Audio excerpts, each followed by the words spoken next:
Hello friends, मैं पवन शर्मा एक बार फिर से अपने राइट ट्रैक चैनल पर आपका स्वागत करता हूं। दोस्तों, जैसा कि आप जानते हैं हम लोग पढ़ रहे हैं इसमें ट्रांसलेशन और हम पहुंच चुके हैं फ्यूचर के पार्ट्स में। आज हम पढ़ेंगे फ्यूचर का लास्ट पार्ट जिसका नाम है फ्यूचर परफेक्ट कंटीन्यूअस टेंस। इसके प्रीवियस वीडियो में मैंने आपको फ्यूचर परफेक्ट तक टीच कर दिया गाइस। आज फ्यूचर का लास्ट पार्ट, चौथा पार्ट हम लोग पढ़ेंगे। सो गाइस, ऑलरेडी मैंने आपको बताया है कि टेंस हमारे लिए बहुत ही इंपॉर्टेंट है। बिना टेंस के हम अंग्रेजी नहीं बोल सकते हैं। अगर आपको सच में अंग्रेजी बोलना है तो आपको टेंस आना चाहिए एनी हाउ। सो आइए just we are going to start today future perfect continuous tense. Actually guys, if you talk about future perfect continuous, then the definition of future perfect continuous is that future perfect continuous tense। इसका जो definition होता है, identification होती है, वो होगी रहा होगा, रही होगी, रहे होंगे, प्लस इसके साथ में समय दिया रहेगा। रहा होगा, रही होगी, रहे होंगे के साथ साथ टाइम दिया रहता है। जैसे वह 2 घंटे से जा रहा होगा, वह 2 दिन से जा रहा होगा, वह सोमवार से जा रहा होगा, कुछ इस तरह का। आपको पता है कि अगर रहा होगा, रही होगी, रहे होंगे अगर रहे तो वो फ्यूचर कंटीन्यूअस टेंस हो जाता है। लेकिन उसके साथ अगर टाइम दे दिया जाए तो फ्यूचर परफेक्ट कंटीन्यूअस टेंस हो जाएगा। सो गाइस, इसका जो डेफिनेशन हो गया ये, इसका जो स्ट्रक्चर होता है, स्ट्रक्चर इसका जो फार्मूला होगा वो पहला बनेगा, जो पॉजिटिव हम बनाएंगे वो बनेगा पहले सब्जेक्ट प्लस विल या shall plus have been plus क्रिया में आईएनजी वाला form object plus etc plus सब कुछ लिखने के बाद सिंस और फॉर प्लस टाइम। यहां आपका स्ट्रक्चर बंद होता है। तो देखिएगा कि will have been और shall have been, there are 2 helping verb like that। क्रिया में ing वाला फॉर्म, ऑब्जेक्ट ईटीसी, समय को लिखने से पहले या तो सिंस या तो फॉर।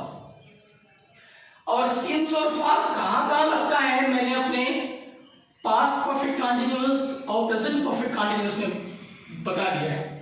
आपको कोई परेशानी होती है तो अपने प्रीवियस वीडियो में जाकर के डाल के पास्ट परफेक्ट कंटीन्यूअस करके आप लिखेंगे बाय पवन सर तो मिल जाएगा।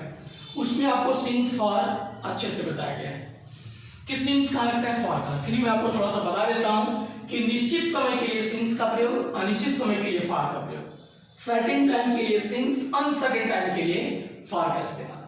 तो यहाँ पे जो क्रिया है उसमें आईएनजी वाला फॉर्म, विल हैव बीन और शैल हैव बीन। आपको पता है कि आई और वी के साथ अगर सब्जेक्ट आई और वी है तो शैल हैव बीन, इसके बाद कोई भी सब्जेक्ट है तो विल हैव बीन, राइट। तो आइए अब हम डायरेक्ट एग्जांपल में चलते हैं, एग्जांपल सॉल्व करते हैं। आप समझेंगे पॉजिटिव एग्जांपल। जैसे वह 2 दिनों से टहल रहा होगा। हाँ, बोला गया कि वह 2 दिनों से टहल रहा होगा। वह टहल रहा होगा 2 दिनों से, टाइम दे दिया गया है, वह 2 दिनों से टहल रहा होगा। तो वह इंग्लिश क्या हो गई, ही। आगे लगा दिया हमने विल हैव बीन, तो हो जाएगा he will have been. Walk माने क्या होता है, टहलना। हम लोगों ने वॉक में एनजी लगाया, walking, he will have been walking. 2 दिनों से, 2 दिनों के लिए रह जाता है फॉर 2 डेज, माने दिनों के लिए किसका इस्तेमाल, फॉर का इस्तेमाल। तो हो जाएगा he will have been walking for 2 days, like that. ये हो गया पॉजिटिव। याद रखिएगा, निगेटिव होगा तो विल शैल के बाद, मतलब यहां पे नॉट फिर है, आराम से आप बना सकते हैं। जैसे वह सोमवार से स्कूल नहीं जा रहा होगा, वह सोमवार से स्कूल नहीं जा रहा होगा, वह सोमवार से स्कूल नहीं जा रहा होगा। सेंटेंस निगेटिव है तो हो जाएगा ही विल, नहीं है तो नॉट, उसके बाद ये हैव बीन ऐसे लिख लेंगे, he will not have been. Go means जाना, कहीं जाने के लिए एनजी, क्रिया में एनजी वाला फॉर्म। कहीं जाने के लिए टू लगाते हैं, will not have been going to school. कब से? सोमवार से। तो सोमवार एक निश्चित टाइम है, तो सोमवार के लिए लगता है since Monday. He will not have been going to school since Monday. आप देखेंगे पॉजिटिव सीधे सीधे बना है, निगेटिव में बस विल या शैल के बाद एग्जैक्टली नॉट फिर है, कहीं भूल गए कि नॉट यहाँ भी लगाना है आपको। हेल्पिंग वर्ब के पहले हेल्पिंग वर्ब के एग्जैक्टली बाद मींस विल के बाद या शैल के बाद, लाइक दैट। तो ये पॉजिटिव है, ये निगेटिव है। आइए इसका इंट्रोगेटिव पार्ट समझते हैं।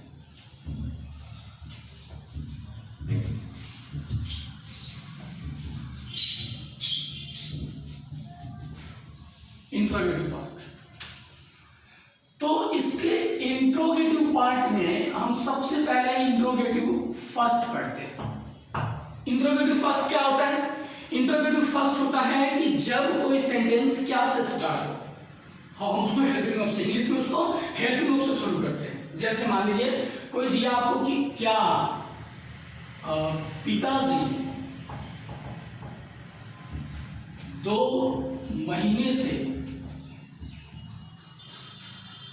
ऑफिस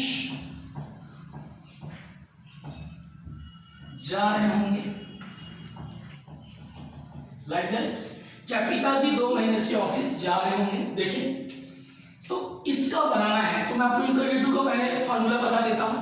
इंट्रोगेटिव में आप सबसे पहले विल या शैल, फिर object subject plus have been, क्रिया में एनजी वाला फॉर्म, ऑब्जेक्ट प्लस पीटीसी, उसके बाद फिर सिंस और फॉर, उसके बाद लास्ट में टाइम। ये है आपका इंट्रोगेटिव फर्स्ट का structure. Will shall subject have been, क्रिया में एनजी वाला फॉर्म, ऑब्जेक्ट प्लस पीटीसी, सिंस फॉर या टाइम। यहाँ क्वेश्चन वर्ड तो देख सकते हैं आप कि क्या पिताजी 2 महीने से ऑफिस जा रहे हैं, तो पिताजी के लिए क्या लगेगा? विल। हमने पहले विल लगाया, पिताजी सब्जेक्ट है तो हो गया फादर, विल फादर। आगे हमने नोट किया have been, like that. Going to office कब से भाई? 2 महीने से। तो 2 महीने से इस 2 महीने के लिए क्या लगेगा? फॉर का इस्तेमाल करेंगे, बिकॉज ये अनसर्टेन टाइम है। For 2 months, like. इसका निगेटिव पार्ट अगर बनाना होता तो नॉट याद रखना, सब्जेक्ट के बाद लगाते। मान लीजिए होता कि क्या पिताजी 2 महीने से ऑफिस नहीं जा रहे होंगे, तो will father not have been, will father not have been going to office for 2 months। इस तरह से कर सकते हैं। आइए हमें दूसरा एग्जांपल लेके सुनाते हैं आपको, जैसे कि क्या वह सुबह से नहीं पढ़ रहा होगा, तो क्या वह सुबह से नहीं पढ़ रहा होगा? इस तरह से ये देखो क्या है, तो मैंने पहले विल का इस्तेमाल किया, विल ही नहीं है तो यहाँ पे नॉट। मैंने बताया ना आपको सब्जेक्ट एग्जैक्टली बात। Will he not have been, read means पढ़ना होता है, रीड में हमने लगाया ING. Will he not have been reading, सुबह से निश्चित टाइम है since morning, will not have been reading since morning, like that. अब आप देख सकते हैं कि will father have been going to office for 2 months, will not have been reading since morning. Formula आपके सामने है, will shall subject have been, क्रिया में NG, object since for and time. I hope you understood. अब आइए इसका interrogative second part समझते हैं। इंट्रोगेटिव सेकंड,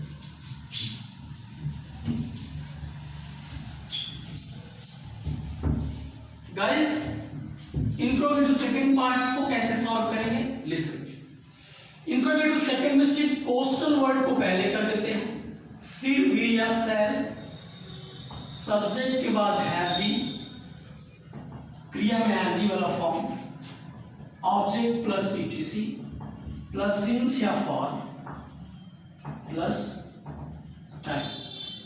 ये है आपका main formula interrogative second part. कुछ नहीं करना है, सिर्फ इंट्रोगेटिव वर्ड जो होगा, जो क्वेश्चन वर्ड होगा, उसको पहले लिख लिया जाएगा। जैसे आपको एग्जांपल दिया जाता है कि वह जनवरी से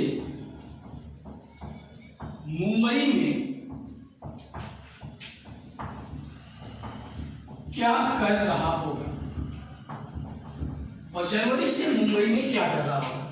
तो ये क्या बीच में आया, इसकी मीनिंग को हम सबसे पहले लिखेंगे व्हाट, यही है क्वेश्चन वर्ड। उसके बाद विल या सेल को पहले तो हमने विल को लगाया बिकॉज सब्जेक्ट ही है।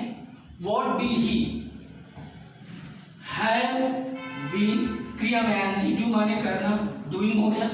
What will he have been doing, कहाँ, मुंबई में। तो मुंबई में, इन मुंबई, ओके। कब से, जनवरी से। जनवरी सेकंड टाइम है तो जनवरी के लिए लग जाएगा सिंस जनवरी हो गया। What will he have been doing in Mumbai since January. Negative वाला बनाना होगा तो what will he not have been, exactly subject के बाद, यही इसके बाद नॉट का इस्तेमाल।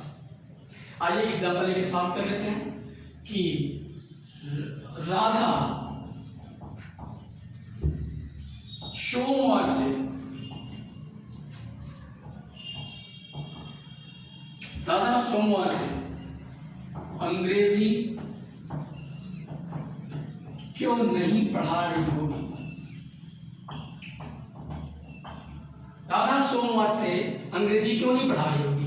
तो पहले इस क्यों की इसको पहले करेंगे बिकॉज इंटरोगेटिव है। इसकी इंग्लिश में पहले किया व्हाई विल राधा, नहीं है देखो आ गया तो नॉट यही लग जाएगा। Not have been, teach means पढ़ाना, टीचिंग, इंग्लिश मतलब अंग्रेजी। कब से भाई, सोमवार से। सोमवार एक सर्टेन टाइम है तो हो गया since Monday. What will Radha, sorry why will Radha not have been teaching English since Monday. यहाँ पे देख सकते हैं ये स्ट्रक्चर है, ये इंट्रोगेटिव सेकंड है और इंट्रोगेटिव प्लस नेगेटिव सेकंड, इसमें नेगेटिव भी आ गया है। नॉट का इस्तेमाल जब भी करें एग्जैक्टली सब्जेक्ट के बाद करें। ओके, सो आई होप कि आपको ये समझ में आया होगा। आज हमारा टेंस खत्म होता है। ये प्रेजेंट टेंस का, सॉरी फ्यूचर टेंस का लास्ट पार्ट था, आई मीन टेंस का last part, future perfect continuous tense. और इसके वाला जो वीडियो बनेगा वो active voice and passive voice का बनेगा। तो अगर आपको पूरा ग्रामर सीखना है तो बने रहिए मेरे वीडियो के साथ और राइट ट्रैक के साथ। मैं आपका दोस्त पवन शर्मा आपके लिए पूरा का पूरा ग्रामर लेकर के वीडियो आफ्टर वीडियो में आपको देता रहूँगा ताकि आप ग्रामर में अच्छे स्टूडेंट हो सके और आपकी अंग्रेजी बेहतर हो सके और आप अंग्रेजी बोल सकें। So please don't forget to subscribe my channel और राइट ट्रैक। Thank you.